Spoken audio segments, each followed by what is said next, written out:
क्योंकि जहांगीर महल बहुत बड़ा है, पर जहांगीर महल को केवल एक दिन के लिए यूज किया गया था, मात्र एक दिन के लिए।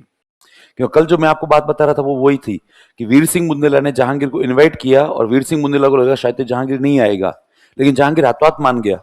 जहांगीर ने कहा कल ही चलते हैं। तो वीर सिंह बुंदेला ने थोड़ी देर सोचा और सोचने के बाद में कहा कि नहीं यार अभी नहीं। तब जहांगीर ने कहा क्यों?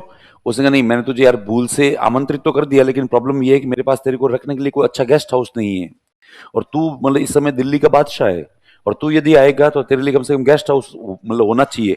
तब जहांगीर ने कहा क्या फर्क पड़ता है, टेंटों में रह लेंगे। क्योंकि मध्यकाल के अंदर आप हमेशा ध्यान रखना सारे लोग टेंट में ही रहते थे। आप कभी फतेहपुर सीकरी वगैरह जाओगे तो वहां पे अकबर का कमरा देखोगे, बहुत छोटा सा कमरा है। तब अपने को लगता है यार इस मतलब बादशाह को इस कमरे में रहता था। तब पता लगता है नहीं, उनकी रियल लाइफ जो थी वो कहाँ पे थी, टेंटों में थी। क्योंकि वो टेंटों में ही रहना ज्यादा कंफर्टेबल फील करते थे, उनकी आदत हो चुकी थी। इसलिए जहांगीर कहता है टेंट में रह लेंगे। तो वीर सिंह बुंदेला कहता है नहीं, मेरी नाक कट जाएगी, मेरी इज्जत खत्म हो जाएगी। लोग कहेंगे कि मतलब वीर सिंह ने जो जहांगीर को इनवाइट किया था, इनवाइट करने के बाद में भी रखा कहाँ पे था उसको, टेंटों में। इसलिए रुक तू। और इस बात पर उन्होंने आनंद फानंद में एक काम तैयार करवाया और ये इतना बड़ा पैलेस बनवाया जिसका नाम है जहांगीर महल। इसमें 250 प्लस कमरे हैं और खूब सारे बड़े बड़े हॉल है। और क्या भाई इसमें तेरे को रुकवाएंगे। और जहांगीर आलसी प्रवृत्ति का व्यक्ति था, इसलिए वीर सिंह बुंदेला ने जब इसको इनवाइट किया तब कहते हैं कि 2-3 महीने का बंदोबस्त किया था। अपने इलाके के जितने भी आर्टिस्ट थे सबको इनवाइट कर रखा था, और खाने पीने की व्यवस्थाएं वगैरह सब एक प्रकार का मेला था, पूरा पूरा उत्सव था। और वो और उसके बाद में जहांगीर आता है, जहांगीर का वेलकम करते हैं, और वेलकम करने के बाद में जहांगीर एक नाइट के लिए यहाँ पर केवल सोता है। वीर सिंह बुंदेला अपने घर पे जाके सोता है, जस्ट इसके पास में उसका पैलेस है। और सुबह सुबह वीर सिंह बुंदेला को जो उठाया गया और कहा साहब जहांगीर जा रहा है। तो वीर सिंह बुंदेला जहांगीर जा रहा है मतलब कहाँ? तो वीर सिंह बुंदेला भागकर जाता है, भागकर जहांगीर से कहता है क्या हो गया? तब जहांगीर ने कहा अर्जेंट काम है इलाहाबाद में, प्रयागराज में, वहां पे जाना पड़ेगा। तो वीर सिंह मुंदला कहता है मैंने 2-3 महीने की व्यवस्था कर रखी है यहाँ पे हर चीज की, और तू जा रहा है? तो उसने कहा अर्जेंट है। दोनों में ऐसा वार्तालाप होता है। तो फिर उसके बाद में वीर सिंह मुंदला कहता है ये गलत बात है यार, मैंने तेरे लिए सब कुछ इतना किया, तू मतलब जा रहा है। तो फिर जहांगीर ने एकदम से भावुक होकर कह दिया अगली बार आऊंगा तो मैं पक्का रुकूंगा, तू जितना कहेगा उतना रुकूंगा। 1 वीक, 2 महीने, 1 महीना, तू जितना कहेगा उतना, पर आज अर्जेंट है। तो फिर वीर सिंह मुंदला ने कहा चल वादा कर, अगली बार आएगा तब तू लंबा रुकेगा। तो उसने कहा वादा रहा। तो फिर वीर सिंह मुंदला ने कहा मैं भी मेरे इष्ट देव की कसम खाकर कहता हूँ इस पैलेस के दरवाजे उसी दिन खुलेंगे जब वापस तू आएगा, वरना तब तक कभी नहीं खुलेंगे। लॉक लगा दो इसको। तो कहते जहांगीर महल को लॉक लगा दिया गया, और जहांगीर महल लॉक लग के रहा लंबे समय तक। ठीक है, जहांगीर मर गया, जहांगीर वापस नहीं आया, वीर सिंह मुंदेला मर गया। वीर सिंह मुंदेला के जो वो टाबरों ने कहा कैसा पापा की कसम है इसलिए हम इसके लॉक नहीं खोलेंगे, इसलिए इसके लॉक नहीं खोले। ये इमारत धीरे धीरे जो है ना जर्जर होने लग गई थी। तो फिर अंग्रेजों को किसी ने कहा कि बहुत शानदार इमारत बनी हुई है, उसमें 250-300 के आसपास कमरे हैं, हॉल है, और प्लस वो जर्जर हो रखी है। तब अंग्रेज उनके वंशजों से बात करते हैं, तब उन्होंने कहा हम तो नहीं खोलेंगे इस इमारत को। तब अंग्रेजों ने कहा हम खोलेंगे। और जब अंग्रेजों ने उसको खोला तो इसके अंदर 2-3 कैसे भूतिया टाइप के प्रकरण हो गए, तो ये इमारत बदनाम हो गई एमपी के अंदर। ये बिल्कुल वैसे ही है जैसे अपने राजस्थान के अंदर अलवर का भानगढ़ का किला है। आज भी इसके अंदर कोई भी नहीं रुकता रात में। ठीक है, एएसआई का ऑफिस खोल दिया अंदर, लेकिन एएसआई के एम्प्लॉय आज भी रात को बाहर के समय सोते हैं। इसके आसपास कोई इमारतें हैं, उसके अंदर भी लोग अक्सर कहते हैं कि यहाँ से रात को चिल्लाने की आवाज आती है, भूतों की आवाज आती है, प्लस ऐसे। तो इसके असंख्य डरावने किस्से हैं, जैसे भानगढ़ के, जैसे किसके हैं, भानगढ़ के। तो इसके पास में जुड़ी हुई एक इमारत थी, उसका कोई लेना देना नहीं है इस इमारत से।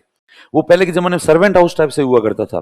तो वहां पर जैसे अपने यहाँ पे राजस्थान के अंदर आरटीडीसी है, वैसे वैसे मध्य प्रदेश के अंदर एमपीटीडीसी है।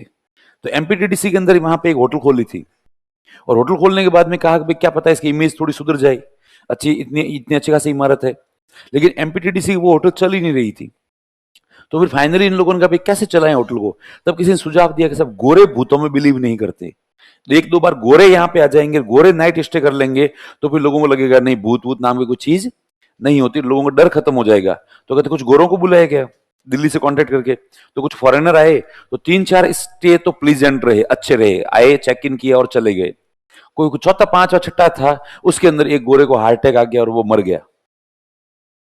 तो लोगों का जो थोड़ा बहुत डर खत्म हुआ था भूतों के प्रति, वो वापस से क्या हो गया, बढ़ गया। एमपी गवर्नमेंट ने क्या किया, प्रशासन ने, कि भाई लोगों को ये नहीं लगे कि भूत से डराए, इसलिए उन्होंने बकायदा उसका ऑटोप्सी, पोस्टमार्टम करवा के डॉक्टर को बुला के रिपोर्ट जारी करवाई, और बकायदा ओरछा के लोगों को इकट्ठा किया, और इकट्ठा करके कहा कि देखो कोई भूत वूत नहीं होता, कोई प्रेत व्रेत नहीं होता, इसको एक्चुअली हार्ट प्रॉब्लम थी, इसलिए इसको हार्ट अटैक आ गया और ये हार्ट अटैक से मर गया है, और ये पोस्टमार्टम की रिपोर्ट में स्पष्ट हुआ है।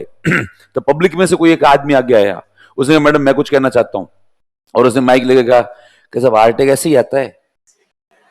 उन्होंने कहा कैसे? कि भाई साहब जब रात को आधी रात को भूत आके छाती पे बैठता है ना, ठीक है, तो आदमी को क्या आता है? हार्ट अटैक आता है। भूत है तो इसकी अवधारणा और ज्यादा जो वो हो गई, सब भूत तो क्या है। उसके बाद में ये इमारत वापस कई लंबे समय तक नहीं चल पा रही थी। फिर उन्होंने वापस किसी फॉरेन एजेंसी से कांटेक्ट करके किसी गोरों वोरों को बुलाया, और वापस कुछ फॉरेनर थोड़े बहुत आने लगे, लोगों में वापस डर खत्म हो गया। अब देखो ये एक हेरिटेज इमारत है, हेरिटेज इमारत के अंदर क्या होता है, सीढ़ियों अस्त व्यस्त होती है, कहीं ऊंची होती है, कहीं नीची होती है, कहीं संकड़ी होती है, कहीं चौड़ी होती है। तो एक दिन एक बेचारा कोई फॉरेनर जो है वो चल रहा था, और वो चलते चलते उसका पैर स्लिप हो गया, सीढ़ियों में गिर गया, तो उसके पैर वैर फ्रैक्चर हो गई, एक आध पसली पसली फ्रैक्चर हो गई, ठीक है। अब एक बार फिर से, और वो तो खैर जिंदा भी था, तो उसने बेचारे ने वापस जो है वो, जब वो सही हो, मतलब सही तो क्या हो गया, ऑपरेशन वगैरह हो गए, तो फिर उससे पूछा प्रशासन ने क्या हुआ था तेरे साथ में, तो उसने लाइन एडमिट किया मेरी खुद की गलती थी, मेरा ध्यान मोबाइल की तरफ था और मैंने ध्यान नहीं दिया चलते समय, इसलिए मेरा पैर एकदम स्लिप हो गया और मैं क्या हो गया, गिर गया। जबकि वहां पे काम करने वाला एक स्टाफ वो लगातार उसके खिलाफ बोल रहा था, वो कह रहा था कोई ध्यान व्यान भंग नहीं हुआ है, वो जहां से गिरा था मैं जस्ट नीचे झाड़ू निकाल रहा था।